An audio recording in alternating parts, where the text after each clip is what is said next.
মাননীয় স্বরাষ্ট্রমন্ত্রী 2016 রাজনাথ সিংজি personal deo লিখেছিলেন, দিদেন চিফ মিনিস্টারকে।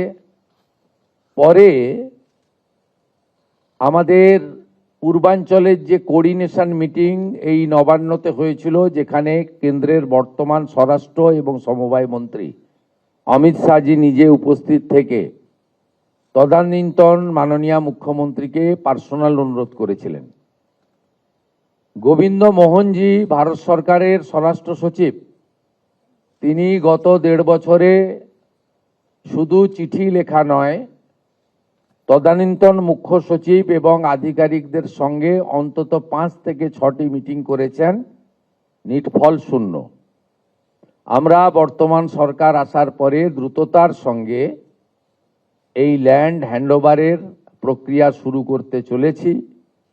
আজকে এর সূচনা লগ্নে আমরা 18+9 27 কিলোমিটার এলাকাকে সুরক্ষিত করার প্রয়োজনীয় জমি, সরকারি এবং আমাদের প্রাইভেট ল্যান্ড যা পারচেজ আমরা করছি এবং তার সম্পূর্ণ অর্থ বিএসএফ আমাদের দিচ্ছেন, ভারত সরকার আমাদের দিচ্ছেন, আমরা সেটা সূচনা করলাম।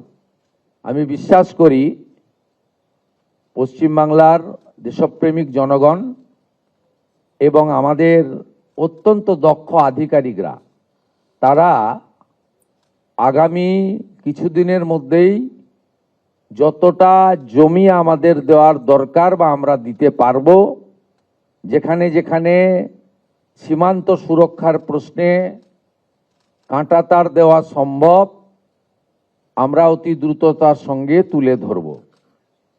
একটু পরেই আধিকারিক স্তরে মাননীয় ডিজি বিএসএফ, যিনি ওয়েস্ট বেঙ্গল ক্যাডারের একজন অফিসার, তিনি জঙ্গলমহলেও কাজ করেছেন 2008-9, আমি ওনাকে পার্সোনালি চিনি।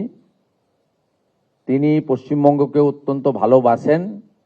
তাকে আধিকারিকরা জমি হ্যান্ডওভার করবেন। আপনাদের মাধ্যমে পশ্চিমবাংলার দেশপ্রেমিক রাষ্ট্রবাদী জনগণ এবং মুখ্যমন্ত্রী হিসেবে আমি এবং অন্যান্য আধিকারিকরা, অন্যান্য বিএসএফের অফিসিয়ালরা আমরা এই গুরুত্বপূর্ণ সন্ধিক্ষণে এই হ্যান্ডওভারের সাক্ষী হিসেবে থাকব। আমি এর সাথে দুটো বিষয় আপনাদের উল্লেখ করব জনগণের জ্ঞাতার্থে। স্ট্যান্ডিং আমাদের যে প্রসিডিওর ছিল, তাতে বর্ডার ডিস্ট্রিক্টগুলোতে কোঅর্ডিনেশন মিটিং প্রতিনিয়ত করার বিষয় ছিল।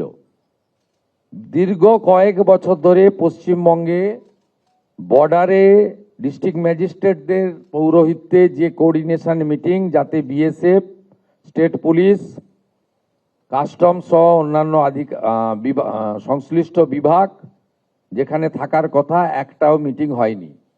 নতুন সরকার 9/5/2026 দায়িত্ব নেওয়ার পরে আমরা দার্জিলিংয়ে এই ধরনের কোঅর্ডিনেশন মিটিং করেছি 19/5-এ দার্জিলিং এবং শিলিগুড়িতে।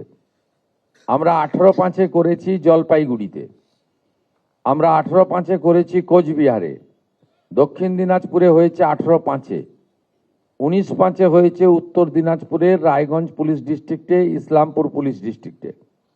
18/5-এ হয়েছে মালদায়, মুর্শিদাবাদ পিডি, জঙ্গিপুর পিডিতে হয়েছে 18/5-এ, এবং নদিয়ার আপনার Krishnanagar PD 18/5, Ranaghat PD police district 18/5, north 24 পরগনাতেও 18 তারিখ হয়েছে বনগাঁ পুলিশ ডিস্ট্রিক্টে, 19/5-এ হয়েছে বসিরহাট পুলিশ ডিস্ট্রিক্টে, আর বারুইপুর পুলিশ ডিস্ট্রিক্টে সাউথ 24 পরগনাতে 14/5-এ হয়েছে।